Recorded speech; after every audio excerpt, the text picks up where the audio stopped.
E agora chegou a hora dele, chegou a hora do grande Marcelo Zurita, que na coluna Olhar Espacial de hoje fala sobre o eclipse de Sobral, que é o mais importante da história da ciência. Saudações astronômicas para você, Zurita.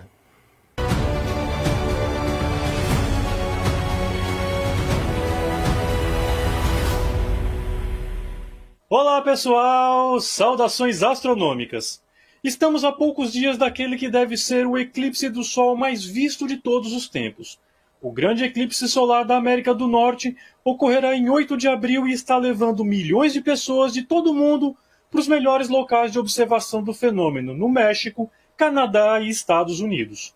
Eclipses totais do Sol sempre chamaram a atenção dos amantes da astronomia e de qualquer pessoa que quer viver uma experiência única em um dos fenômenos mais fascinantes da natureza. Mas eles também atraem o interesse da ciência, já que oferecem um momento único para o estudo da nossa estrela, da atmosfera e de outros fenômenos celestes. Existem inúmeras histórias e descobertas científicas realizadas durante um eclipse solar, mas nenhuma delas é mais importante que a história do eclipse do Sol de 29 de maio de 1919, cujas observações realizadas aqui no Brasil levaram à comprovação da teoria da relatividade de Einstein e mudaram para sempre a nossa compreensão do universo.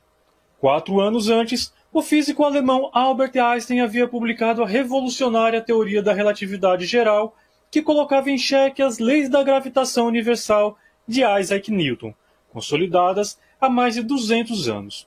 As leis de Newton estabelecem que dois corpos com massa maior que zero estão submetidos a uma força de atração mútua chamada de gravidade.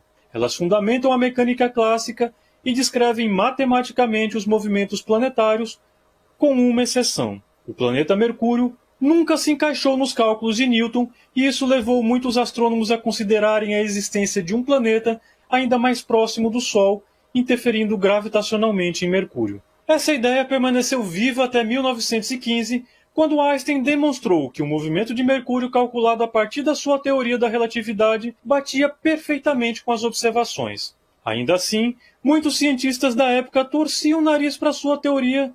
Afinal, quem aquele alemão pensava que era para questionar Isaac Newton, um dos maiores gênios da humanidade?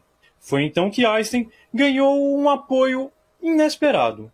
O eminente astrofísico Arthur Eddington, inglês como Newton, e que havia recebido da Royal Astronomical Society os artigos sobre a teoria da relatividade geral, com a incumbência de provar que o alemão estava errado. Bem além da rivalidade científica, Inglaterra e Alemanha na época estavam em campos opostos da Primeira Grande Guerra. Mas Eddington era um pacifista.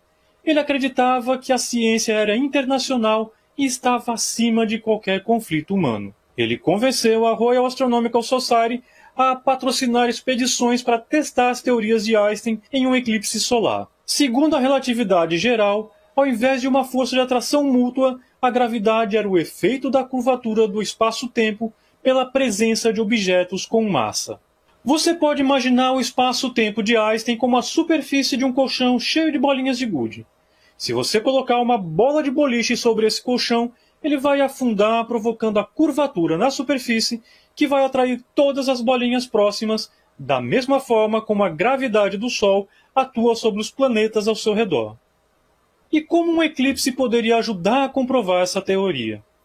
Ocorre que a curvatura no espaço-tempo teria efeito não apenas nos corpos com massa, mas também na luz. Essa curvatura provocaria uma alteração na trajetória de um raio luminoso que passa próximo a um objeto massivo. Isso não ocorreria segundo as leis de Newton, porque nas leis da gravitação a atração ocorre entre dois corpos com massa, e um fóton de luz já era sabido que não possui massa alguma. Um eclipse seria a melhor oportunidade para testar isso, porque com a ocultação do disco solar pela Lua, seria possível observar as estrelas ao redor do Sol. Se Einstein estivesse correto, a curvatura do espaço-tempo gerado pela gravidade solar deveria provocar um desvio na luz dessas estrelas. Com o fim da guerra em 1918, a grande oportunidade seria em 29 de maio do ano seguinte, num eclipse que cruzaria a América do Sul e a África.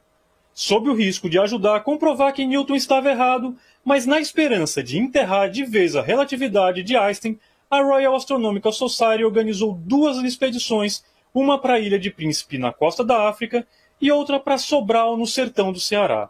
Eddington já sabia que ia dar ruim para o Newton, mas ele argumentou que fosse para derrubar ou para confirmar as teorias de Einstein, a Royal Astronomical Society, a mais importante entidade científica da época, não poderia se privar de estar à frente disso.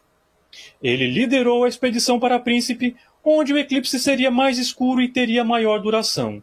Só que Eddington não teve boa sorte. Por lá, choveu torrencialmente, muitas placas fotográficas foram danificadas e, no momento do eclipse, as nuvens atrapalharam todo o trabalho científico. Para o Brasil vieram Andrew Crommelin e Charles Davidson.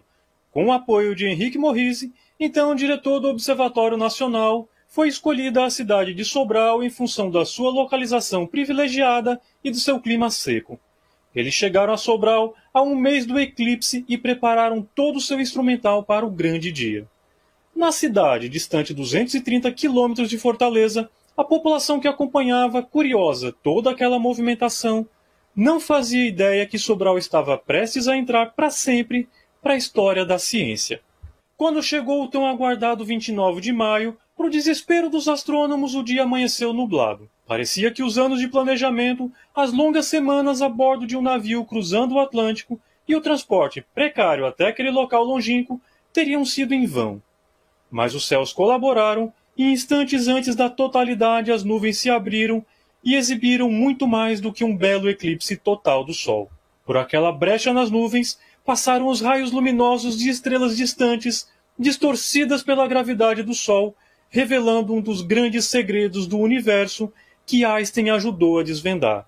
As 7 fotografias do Sol eclipsado feitas em Sobral foram comparadas com outras feitas 2 meses depois, no mesmo local, da mesma região do céu, utilizando os mesmos equipamentos, só que durante a noite.